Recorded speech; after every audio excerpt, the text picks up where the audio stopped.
Hello guys, silent ന്യൂസിന്റെ മറ്റൊരു വീഡിയോയിലേക്ക് എല്ലാവർക്കും സ്വാഗതം. അങ്ങനെ ഈ സീസണിൽ ആദ്യത്തെ നോർത്ത് ലണ്ടൻ ഡെർബി അവസാനിച്ചിരിക്കുകയാണ്.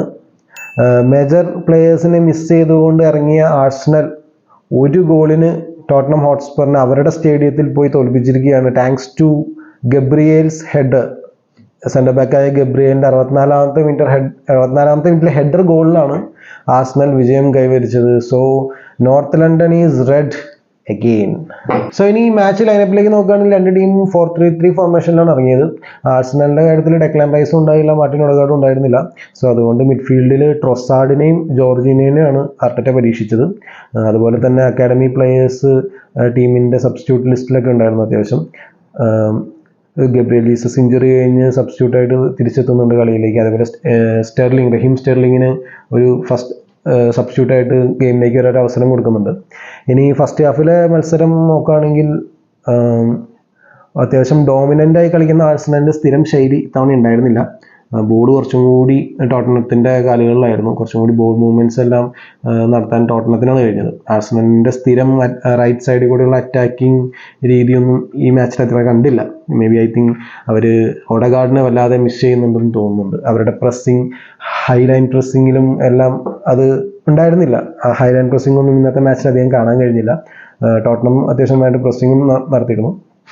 സോ മിഡ്ഫീൽഡിൽ ജോർജീനോൻ്റെ ഭാഗത്തുനിന്ന് ഓവറായിട്ടുള്ളൊരു ഒഡെഗാർഡിൻ്റെ ലെവലിലൊരു ക്രിയേറ്റീവ് മൂവ്മെൻറ്റ്സ് ഒന്നും കാര്യമായിട്ട് കണ്ടില്ല. വിങ്സിൽ കൂടെ സാക്കയായാലും അത്ര ബെസ്റ്റായിരുന്നു എന്ന് പറയാൻ പറ്റില്ല ഫസ്റ്റ് ഹാഫിൽ. പിന്നെ അവസരം കിട്ടിയത് മാർട്ടിനെല്ലിക്കാണ്. ഒരു 1-on-1 ഷോട്ടൊക്കെ ഉണ്ടായിരുന്നു മാർട്ടിനെല്ലിയുടെ, പക്ഷെ അത് ഗോളി സേവ് ചെയ്യുന്നുണ്ട്. അതേപോലെ ഹാവേർട്സിൻ്റെ ഒരു ഹെഡർ ഉണ്ട്, അതും ഗോൾ കീപ്പർ സേവ് ചെയ്യുന്നുണ്ട്. വിക്കാരിയോ, ടോട്ടനത്തിൻ്റെ ഗോൾ കീപ്പർ. ടോട്ടനത്തിനും അവസരങ്ങൾ ധാരാളം കിട്ടിയിരുന്നു. അതിൽ എടുത്തു പറയേണ്ടത് ആദ്യമേ തന്നെ കുലുസെവ്സ്കിയുടെ ഒരു ഷോട്ടായിരുന്നു. അത് റായ ആഴ്സണൽ ഗോൾ കീപ്പർ സേവ് ചെയ്യുന്നുണ്ട്. അതേപോലെ തന്നെ സൊലാങ്കയ്ക്ക് ഒരു ഹെഡർ കിട്ടിയിരുന്നത് ജസ്റ്റ് വൈഡായി പോകുന്നുണ്ട് പോസ്റ്റിന്നൊക്കെ. സോ രണ്ട് ടീമിനും അത്യാവശ്യം ചാൻസസ് കിട്ടിയിരുന്നു. രണ്ട് ടീമിന് ഗോൾ കീപ്പേഴ്സ് അത്യാവശ്യം ഒക്യുപ്പൈഡ് ആയിരുന്നു. അതേപോലെ രണ്ട് ടീമുകളും അത്യാവശ്യം നന്നായിട്ട് ഫൗളും ചെയ്യുന്നുണ്ടായിരുന്നു. രണ്ട് ടീമുകളും അത്യാവശ്യം നന്നായിട്ട് ഫയർ മോഡിൽ തന്നെയാണ് കളിച്ചത്. ഫസ്റ്റ് ഹാഫിൽ മാത്രം 7 മഞ്ഞക്കാർഡാണ് മത്സരത്തിൽ പുറത്തു വന്നത്. 5 ടോട്ടനത്തിനും 2 ആഴ്സണലിനും ആയിരുന്നു. സോ അതൊരു റെക്കോർഡും കൂടിയാണ്. ഒരു മത്സരത്തിൽ, പ്രീമിയർ ലീഗ് മത്സരത്തിലെ ഏറ്റവും കൂടുതൽ ഫസ്റ്റ് ഹാഫിൽ ഏറ്റവും കൂടുതൽ മഞ്ഞക്കാട് കിട്ടുന്നത് 7 എന്നുള്ള റെക്കോർഡിൻ്റെ ഒപ്പം എത്തിയിരുന്നു ഈ മത്സരത്തിൽ. സോ ശനിയാഴ്ചത്തെ മത്സരത്തിൽ ചെൽസിയും ബോർണമത്തും തമ്മിലുള്ള മത്സരത്തിൽ മറ്റൊരു റെക്കോർഡ് വർക്കുകയുണ്ടായി. 14 മഞ്ഞക്കാട് ഒരു മത്സരത്തിൽ കണ്ടു എന്നുള്ളത്. അത് വെട്ടിക്കും എന്നുള്ള രീതിയിലാണ് ഫസ്റ്റ് ഹാഫ് കഴിഞ്ഞപ്പോൾ പോയിക്കൊണ്ടിരുന്നത്. അതിന് ചൂട് പിടിച്ച ജൂലിയൻ ടിംബറിൻ്റെ ഒരു ഫൗൾ ഉണ്ടായിരുന്നു. അതിനുശേഷം ഗോൾ കീപ്പറിനായിട്ട് അദ്ദേഹത്തിൻ്റെ ഒരു എൻകൗണ്ടർ ഉണ്ടായിരുന്നു. ചെറിയൊരു പേടി ആഴ്സണൽ ഫാൻസിന് കിട്ടിക്കാണും, മേ ബി ഒരു റെഡ് കാർഡ് അടിക്കാൻ ചാൻസ് ഉണ്ടല്ലോ എന്ന്. കാരണം അദ്ദേഹം ഗോൾ കീപ്പറിൻ്റെ കുത്തിനൊക്കെ പിടിച്ചിരിക്കുന്ന ഒരു സീക്വൻസ് ആയിരുന്നു അത്. പക്ഷേ അതൊരു മഞ്ഞക്കാട്ടിൽ ഒതുങ്ങിപ്പോയി.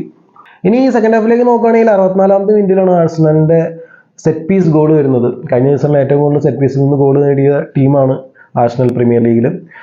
അന്നും അവരുടെ സ്റ്റാർ ആയിരുന്നു സെൻ്റർ ബാക്കായ ഗബ്രിയേൽ. ഇന്നും അദ്ദേഹം തന്നെയാണ് സ്റ്റാർ. കോർണർ കിക്കായിരുന്നു. സാക്കയാണ് ആ കോർണർ കിക്ക് എടുക്കുന്നത്. ആദ്യം ഒഴിഞ്ഞു നിന്ന് പെനാൽറ്റി സ്പോട്ടിൻ്റെ അവിടെ ഒഴിഞ്ഞു മാറി നിന്ന ഗബ്രിയേൽ പെട്ടെന്ന് ഓടി ഉള്ളിലോട്ട് കയറി സെൻറ്റർ സ്പോട്ടിൽ ഒരു നല്ലൊരു ജമ്പ് നടത്തി ഒരു പവർഫുൾ ഹെഡർ കൊടുക്കുകയാണ്. പന്ത് കറക്റ്റ് ഗോൾ കീപ്പർ ഇപ്പോൾ സെൻറ്റർ പൊസിഷനിൽ നിൽക്കുകയാണെങ്കിൽ കറക്റ്റ് ഗോൾ കീപ്പറിൻ്റെ മേലേക്കൂടെ. പക്ഷെ ഗോൾ കീപ്പർക്ക് അത് കൈ ഉയർത്തുന്ന ഒരു ഗ്യാപ്പിൽ തന്നെ അത്രയ്ക്കും പവർ ഉണ്ടായിരുന്നു ആ ഹെഡറിന്. സോ അങ്ങനെ ആഴ്സണൽ മറ്റൊരു സെറ്റ് പീസ് ഗോളും കൂടി നേടിയിരിക്കുകയാണ്. Nicolas Jover will be happy. ആഴ്സണലിൻ്റെ സെറ്റ് പീസ് കോച്ചാണ്. സോ അദ്ദേഹം വളരെ സന്തുഷ്ടനായി കാണും. സോ പിന്നീട് ആ ഒരു ഗോളിന് ശേഷം ആഴ്സണൽ അധികം അറ്റാക്കിംഗ് മോഡിലേക്ക് കടന്നിട്ടില്ല. കുറച്ചും കൂടി പിന്നോട്ട് വലിഞ്ഞു തന്നെയാണ് അവർ കളിച്ചിട്ടുള്ളത്. അതുകൊണ്ട് തന്നെ കൂടുതലും പിന്നീട് പന്തുണ്ടായത് ടോട്ടനത്തിൻ്റെ കളികളിലായിരുന്നു. അവർ കണ്ടിന്യൂസ് ആയിട്ട് അറ്റാക്ക് കിടന്നുണ്ടായിരുന്നു, ക്രോസുകളായിട്ട്. പക്ഷേ ജൂലിയൻ ടിംബറിൻ്റെ പെർഫോമൻസ് ആയിട്ട് എടുത്തു പറയേണ്ട ഒരു കാര്യമാണ്. നല്ല രീതിയിൽ തന്നെ ലെഫ്റ്റ് ബാക്ക് പൊസിഷനിൽ അദ്ദേഹം വളരെ നന്നായിട്ട് തന്നെ ക്രോസുകൾ തടയുന്നതിൽ നന്നായിട്ട് തന്നെ അദ്ദേഹം നല്ലൊരു പ്രകടനം തന്നെ അദ്ദേഹം കാഴ്ചവെച്ചു. അതേപോലെ തന്നെ റൈറ്റ് ബാക്കിൽ കളിച്ച ബെൻ വൈറ്റ് സോണുമായിട്ടാണ് ക്ലാഷ് വരുന്നത്. പക്ഷെ അത് Ben White at the best എന്ന് പറയാൻ പറ്റില്ല. എന്നാലും it was okay kind of. ടോട്ടനത്തിന് പിന്നീട് കണ്ടിന്യൂസ് ആയിട്ട് അറ്റാക്കിംഗ് ഓപ്പർച്യൂണിറ്റീസ് ലഭിക്കുന്നുണ്ട്. ബട്ട് ഒന്നും അവർക്ക് അതിൻ്റെ എൻഡിലേക്ക് എത്താൻ കഴിഞ്ഞില്ല. അതിൻ്റെ അവർ ഉദ്ദേശിച്ച റിസൾട്ടിലേക്ക് എത്താൻ കഴിഞ്ഞില്ല. അവസാന മിനിറ്റിലൊക്കെ ആഴ്സണൽ അത്യാവശ്യം ഒരു ബസ് പാർക്കിങ്ങിലേക്ക് തന്നെ എത്തി എന്ന് തന്നെ പറയാം ഒരു പരിധി വരെ. സോ നമ്മൾ നേരത്തെ ആഴ്സണലിൻ്റെ വീഡിയോ ചെയ്തിരുന്നു. ആഴ്സണലിൻ്റെ ഒരു അഗ്നിപരീക്ഷയാണ് നെക്സ്റ്റ് ഈ ഒരു വീക്ക് എന്നുള്ള രീതിയിൽ. സോ അതിൽ ആദ്യത്തെ സബ് എക്സാം അവർ വിജയകരമായി പാസ്സായി. ഇനിയിപ്പോൾ അടുത്ത മത്സരം പ്രീമിയർ ലീഗ് മത്സരം അവർക്ക് വരുന്നത് സെപ്റ്റംബർ 22 ഞായറാഴ്ച മാഞ്ചസ്റ്റർ സിറ്റി ആയിട്ടാണ്. കറണ്ട് ചാമ്പ്യൻസുമായിട്ടാണ് അവരുടെ മത്സരം വരുന്നത്. സോ മേജർ പ്ലേയേഴ്സ് മിസ്സിംഗ് ആയിട്ട് കൂടി ഒരു പോസിറ്റീവ് റിസൾട്ട് ടോട്ടനത്തിൻ്റെ സ്റ്റേഡിയത്തിൽ പോയി നേടിയെടുക്കാൻ കഴിഞ്ഞത് ആർട്ടറ്റയ്ക്കും സംഘത്തിനും വളരെ നല്ലൊരു ബൂസ്റ്റ് തന്നെയാണ്, ആത്മവിശ്വാസം തന്നെയാണ് പ്രൊവൈഡ് ചെയ്യുന്നത്. ഇനിയിപ്പോൾ അടുത്ത സിറ്റി ആയിട്ടുള്ള മത്സരത്തിലേക്ക് ഡെക്ലാൻ റൈസ് തിരിച്ചെത്തുന്ന ഉറപ്പാണ്. ഓഡഗാർഡിൻ്റെ കാര്യം അറിയില്ല, കറക്റ്റായിട്ടൊരു അപ്ഡേറ്റ് പറയാറായിട്ടില്ല എന്നാണ് പറയുന്നത്. സോ ബാക്കിയുള്ള പ്ലേയേഴ്സും ഇഞ്ചേർഡ് ആയിട്ടുള്ള പ്ലേയേഴ്സും മേ ബി തിരിച്ചു വരാണെങ്കിൽ മേ ബി ആഴ്സണലിൻ്റെ അവരുടെ സ്ഥിരം കളിശൈലിയിലേക്ക് തിരിച്ചെത്താൻ സിറ്റിയുടെ ഒപ്പം കഴിയുമായിരിക്കും. പക്ഷെ എന്തായാലും ടോട്ടനമായിട്ടുള്ള മത്സരത്തിൽ അവരുടെ സ്ഥിരം ശൈലിയിലേക്ക് അവർക്ക് എത്താൻ കഴിഞ്ഞെങ്കിൽ നല്ല രീതിയിൽ അറ്റാക്കിംഗ് ചാൻസസ് ക്രിയേറ്റ് ചെയ്യാൻ ടീമിന് കഴിഞ്ഞത് നല്ലൊരു ബൂസ്റ്റ് തന്നെയാണ്, നല്ലൊരു പോസിറ്റീവ് തന്നെയാണ് ടീമിനെ സംബന്ധിച്ച്. സോ ഇപ്പോൾ എന്തായാലും 2 പോയിന്റ് വ്യത്യാസമാണ് മാഞ്ചസ്റ്റർ സിറ്റിയും ആഴ്സണലും തമ്മിലുള്ളൂ.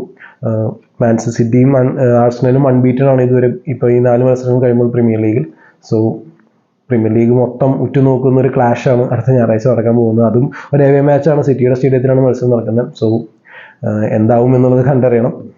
സോ നോർത്ത് ലണ്ടൻ ഡെർബിയെ കുറിച്ചുള്ള നിങ്ങളുടെ അഭിപ്രായങ്ങൾ താഴെ കമന്റ് സെക്ഷനിൽ രേഖപ്പെടുത്തുക. അതേപോലെ സിറ്റി ആയിട്ടുള്ള അടുത്ത ആഴ്സണലിന്റെ മാച്ചിനെ കുറിച്ചുള്ള നിങ്ങളുടെ എക്സ്പെക്ടേഷൻസ് എന്താണെന്നുള്ളതും താഴെ കമന്റ് സെക്ഷനിൽ രേഖപ്പെടുത്തുക. അതേപോലെ നിങ്ങൾക്ക് ഈ വീഡിയോ ഇഷ്ടപ്പെട്ടെങ്കിൽ ഒന്ന് ലൈക്ക് ചെയ്യുക. പിന്നെ ഈ ചാനലിൽ കണ്ടിന്യൂസ് ആയിട്ട് വരുന്ന ഫുട്ബോൾ കണ്ടന്റ്സ് നിങ്ങൾക്ക് ഇഷ്ടപ്പെടുന്നുണ്ടെങ്കിൽ ഒന്ന് സബ്സ്ക്രൈബ് ചെയ്ത് ചാനലിനെ സപ്പോർട്ട് ചെയ്യുക. നിങ്ങളുടെ പ്രീമിയർ ലീഗ് ഫാൻസ് ആയിട്ടുള്ള ഫ്രണ്ട്സൊക്കെ ഉണ്ടാവുമല്ലോ, അവർക്കൊക്കെ ഈ വീഡിയോ ഒന്ന് ഷെയർ ചെയ്ത് ചാനലിനെ ഒന്ന് സഹായിക്കുക. And finally thank you for watching this video and have A nice day.